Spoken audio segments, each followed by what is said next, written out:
Welcome to the 11th of April 2025 Cotswold Country Flowers Garden Tour. It's the first I've done this year, but I just couldn't resist showing you what's going on in the garden.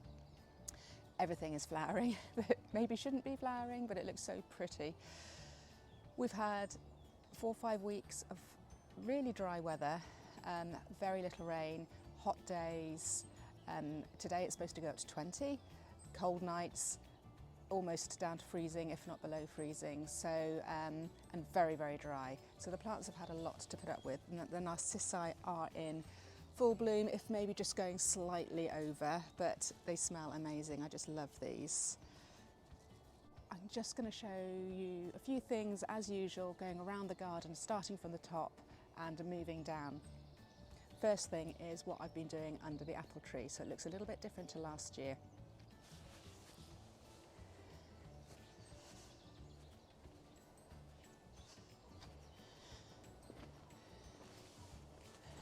So the first thing is that I've decided I needed to tidy it up a little bit. So we are full of perennials now. All sorts of things from Tiarella sugar and spice. We've got a little bit of geranium. We've got some gorgeous hellebores here, which actually I brought up from my mum's from Cornwall and just divided them. So I had brought up one big plant, divided them into 5. So this is really going to change over the season, but next year it's really going to start coming into its own. It takes a while for them to get established.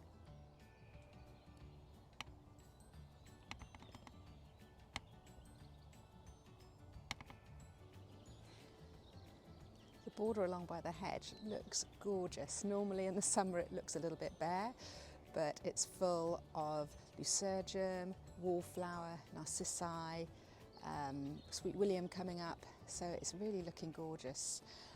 The perennials are still hunkering down a little bit. I've got some annuals in, but not a lot yet. So let's go and take a closer look. So I'm loving the combination of primroses, muscari, got beautiful thalia, narcissi.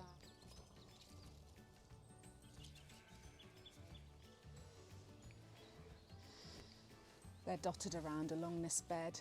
I've got gorgeous Lysergium, wallflowers.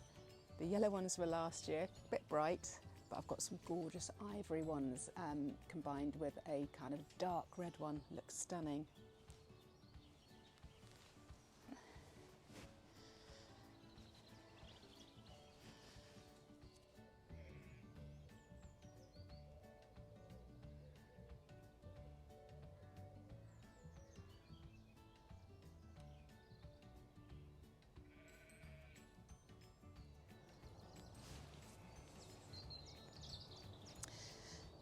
The pond is really looking great. I'm loving this, the buttercup there, the lilies are just starting to come through. It's amazing what wildlife gets attracted just because we've got this bit of water here, and obviously some welcome water for some of the wildlife.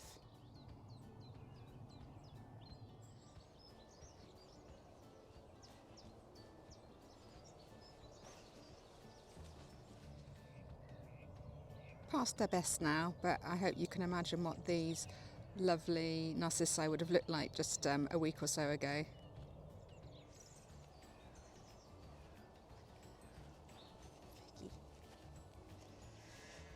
Okay, so now for the fun bit. Well, I chose the tulips so that they are late flowering, but here we are, early April, and I reckon we're going to be done in a couple of weeks. So those people have got thousands of them. I don't know quite know how they're managing them all.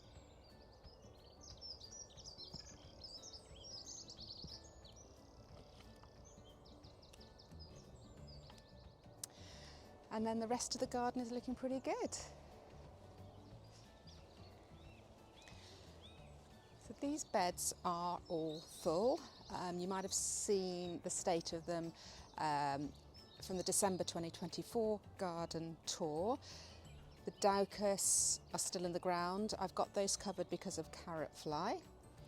And the only reason I'm keeping their tulips covered is just in case the deer come through and decide to have a munch. The corn cockle, a little bit thin on the ground, but they're okay.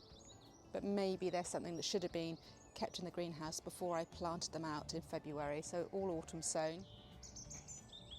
And then we've got Sweet William, Hesperus and Honesty. I have pinched out the Honesty, trying to encourage bushier, longer growth, but they do look a little bit small at the minute. The Daucus, cornflower here, bit of a bare patch. Amimagus again under the Enviromesh because of carrot fly. And then finally foxgloves just in this little set.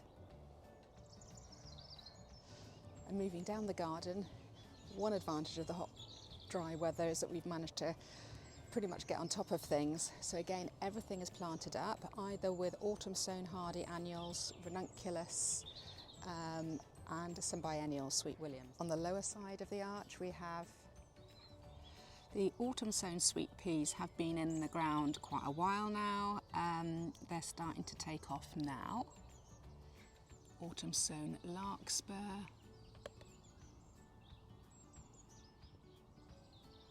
Autumn sown clary.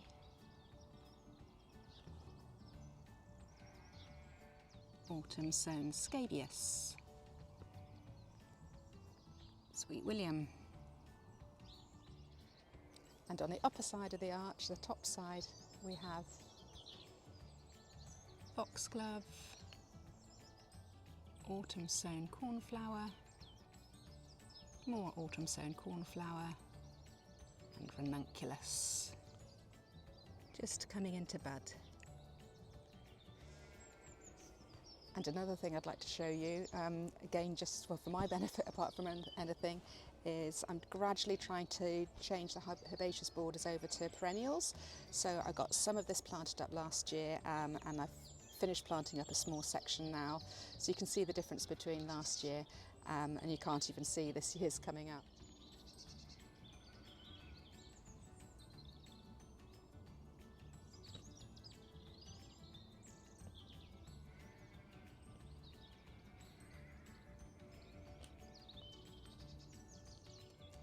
Okay, as for the bottom part of the garden, let's take a look.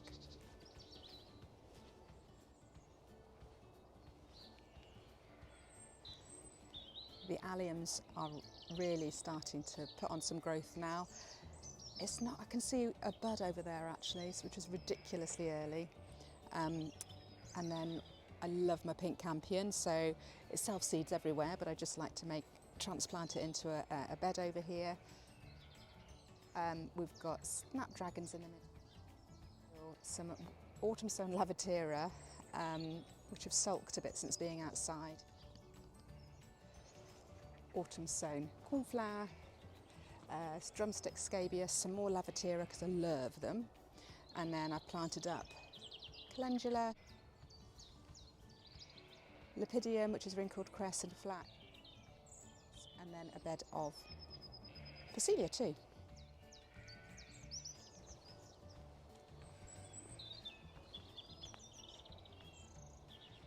The perennials are just coming into, just starting to show a nice bit of growth now. It'll be a while, still be a while before they're flowering, I hope. I've had to really have a go at this bed, all these beds, because they had various nasty weeds in them. So the Achillea the Pale have been dug up and divided. Lysinacia was fine. The Shasta Daisy was bad as well, so I had to sort that out. First to flower is likely to be the Astrantia on this side. And here we have sea lavender, polemonium, veronica and sedum. Right, let's have a look in the little greenhouse where all the little seedlings are.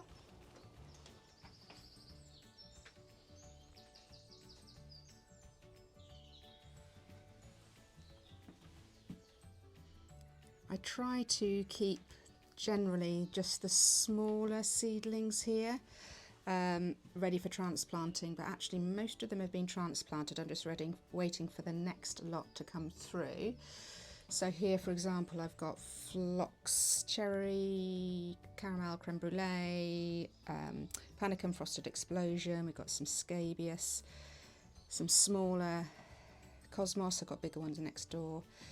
Got a little bit of Trillia I've never tried before, which I've already transplanted some. I think there's rather a lot more to go. Really quite small, so I'm trying to really be careful about making sure these don't get scorched.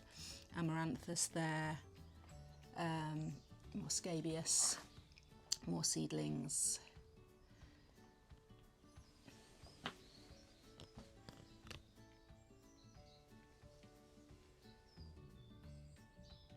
And the pelargonium is starting to leaf up. I've still got a few things hardening off outside, ready to plant in the ground or do something with, particularly the lot over here. So this set of clary, for example, that's going to go in the ground, hopefully today. Might need a bit of water first. Let's have a look at one of them. So we've got a lovely root system going on here. I know this is a hardy annual, it's going to be absolutely fine. The sooner I get it in the ground, within reason, the better. And it frees up space, and I think they just grow on better. In the big greenhouse, you cannot move for plants. So we've got Orlea growing beautifully in the greenhouse, in the beds here. I've got the floor covered with transplanted seedlings, including sweet peas, phlox, dahlias that I've propagated. I still haven't received my new dahlias, which I'm getting a bit anxious about. And then various stages of smaller plants. My goodness, they're growing by the day now because of the heat. So when I'm having a closer look, the gyp has suddenly taken off. It sulked for a bit. Lavateria looking good. I do try and pot things on sooner rather than later, just to keep the growing going and the nutrients in the soil going. So they might go from a module into, let's say, a mini pot, and then depending if I've got space or not, I might even put them in a bigger pot, or if I know that it's going to be a big plant, I might go from the module, like this dill has gone straight into a slightly bigger pot. That only happened a couple of days ago. But yeah, these are rooting up nicely. Yeah.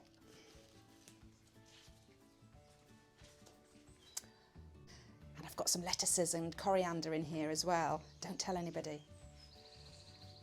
And some self-seeded honesty. Oh my word. I mean, look at the size of it compared to what was outside.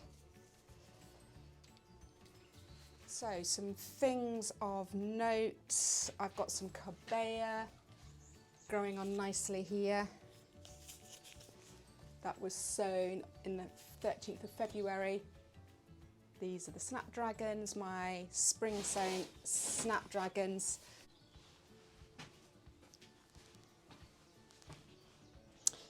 So these in the modules were sown on the 13th of February. These were sown on the 26th of March. So another week or so and I can transplant these. So that then hopefully I've got my autumn ones in, this will be the next lot, and then this will be the next lot. They take ages because they're tiny seed and ages to flower, but they do get there in the end.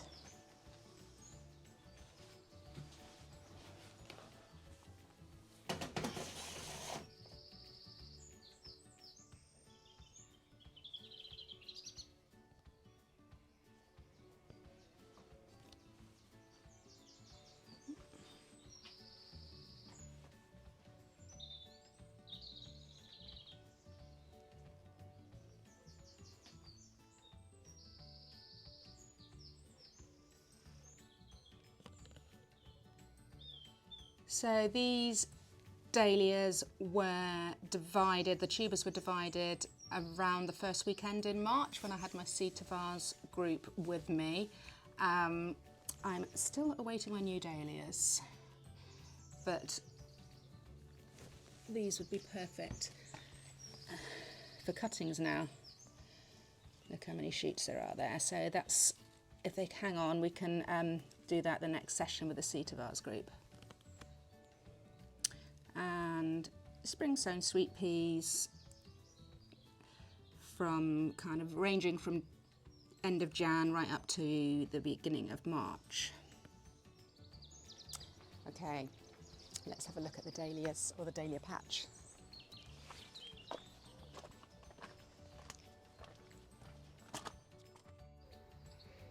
The dahlia beds and annual beds in the orchard are still covered up as they were all winter.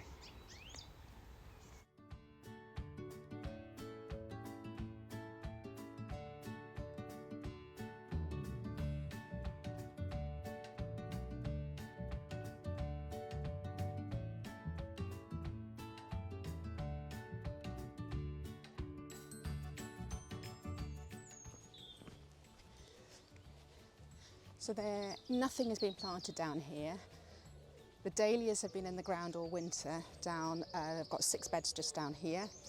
I've just this second uncovered one, taken the tarpaulin off just to see what the state of play is, and I'm a bit horrified because look, some of the poor dahlias are trying to get up to the light. Actually, that's not a dahlia, that's a raspberry. That looks like a dahlia there. So I need to keep an eye on this. I might even uncover them and then just whiz out with the fleece if I think it's going to drop below freezing, which it still can. It's only the 11th of April. So out of this bed of like 2, 4, 6, probably got about 10 dahlias in here, and it's looking like 1, 2 have a sprout. Plum blossom, the apple blossom is just coming to. A carpet of primroses on the ground, still some narcissi here, so it is just an absolute picture. Spring at its absolute best. Sun is shining, not a cloud in the sky. Unheard of in the UK. Thank you for listening to the April garden tour, and please keep an eye out for the next garden tours over the coming months.